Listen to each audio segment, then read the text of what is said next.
श्रीराम. साधक हो, सध्या आपण सोमवार ते शनिवार श्री ब्रह्मचैतन्य गोंदवलेकर महाराज यांच्या परंपरेतील साखरखेर्डा येथील संत परमपूज्य श्री प्रल्हाद महाराज यांचे श्री देवीदास अमृत मोहोरीला लिखित संक्षिप्त चरित्राचा आस्वाद घेत आहोत. तसेच रविवारी श्री महाराजांच्या काही भक्तांचे अनुभव ऐकणार आहोत. कंदकुर्तीचे लक्ष्मण महाराज श्री महाराजांचा अखंड सहवास घडावा म्हणून 40 दिवस श्री महाराजांबरोबर राहणार होते. लक्ष्मण महाराज श्री महाराजांना पायावर मस्तक ठेवून नमस्कार करीत असत, परंतु श्री महाराज त्यांना आपले चरण मात्र चुरू देत नसत. साखरखेर्ड्याला एक दिवस रात्री श्री महाराज झोपण्यासाठी मंचकावर पहुडले असता सेवेकरी मंडळी श्री महाराजांचे चरण चुरू लागली. त्यात विनायकराव, गणेश, कैलास, रामदास, देसाई आदी सेवेकरी मंडळी होती. त्यावेळी लक्ष्मण महाराजांच्या मनात आपणही थोडा वेळ तरी महाराजांचे चरण चुरावे असे आले, परंतु श्री महाराजांना समजले तर ते पाय दाबू देणार नाहीत, म्हणून लक्ष्मण महाराजांनी एक युक्ती लढवली. ते हळूच महाराजांच्या मंचकाखाली गेले व महाराजांचे चरण असणाऱ्या बाजूने आपले हात महाराजांच्या पायाला स्पर्श करू शकतील एवढे बाहेर काढून त्यांनी महाराजांच्या चरणांना स्पर्श केला. तो काय आश्चर्य!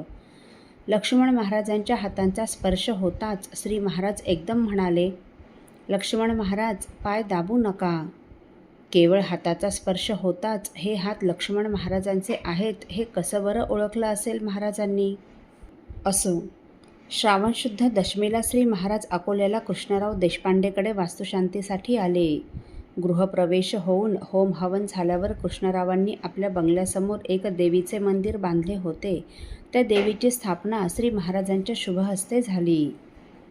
असो, चिखलीकर भक्त मंडळींनी चिखलीच्या राम मंदिरात श्री महाराजांचा श्रीमद अध्यात्म रामायणाचा सप्ताह ठरविला होता.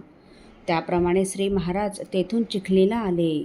श्रावण शुद्ध त्रयोदशी ते श्रावण वद्य चतुर्थी असा 7 दिवसांचा सप्ताह झाला.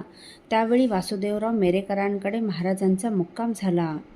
रामायण श्रवणास गावातील बरीच मंडळी येत होतीच, परंतु परगावचीही बरीच मंडळी या कार्यक्रमास आली.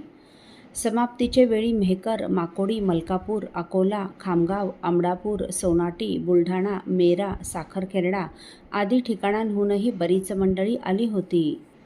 समाप्तीच्या दिवशी रामायणाची भव्य अशी पालखी मिरवणूक काढण्यात आली. पालखीमागे सजवलेल्या उघड्या जीपमध्ये श्री महाराज व जिजीमाईला बसविले होते. समोर बँड, टाळ घेतलेले दिंडी पथक व दुतर्फा पावल्या फुगड्या खेळत सर्व स्त्री पुरुष भक्तमंडळी आबालवृद्धांसह श्री सद्गुरू रामरायाचा गजर करीत जात होती. समाप्तीच्या दिवशी तृतीयेसह चतुर्थी असल्यामुळे महानैवेद्य दुसऱ्या दिवशी करण्यात आला.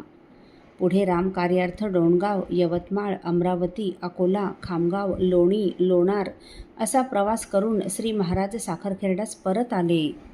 कंदकुर्तीचे लक्ष्मण महाराज महाराजांच्या सहवासात परमानंदाची लयलूट करून ठरविल्याप्रमाणे साधारण 45 दिवसानंतर अमरावतीहून श्रावण अमावास्येला आपल्या गावी परत गेले. लोणारहून येताना नानाचार्यांची मुलगी सौ विजया देवठाणकर महाराजांबरोबरच साखरखेर्ड्यास आली. तिचे पती प्रभाकरराव व रामदासही साखरखेर्ड्यास आले.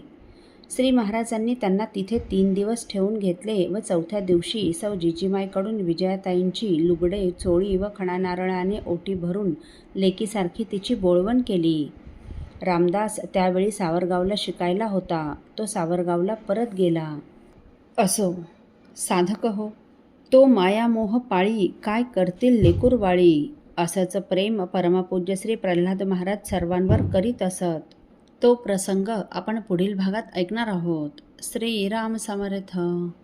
आपल्यातील कोणा श्रींच्या भक्तांना श्रींचे काही अनुभव आले असतील तर कृपया आपण मला ते 9422843253 अथवा सुनील दादांच्या 9892608401 या व्हॉट्सअप नंबरवर कळवावेत अशी नम्र विनंती. श्रीराम समर्थ.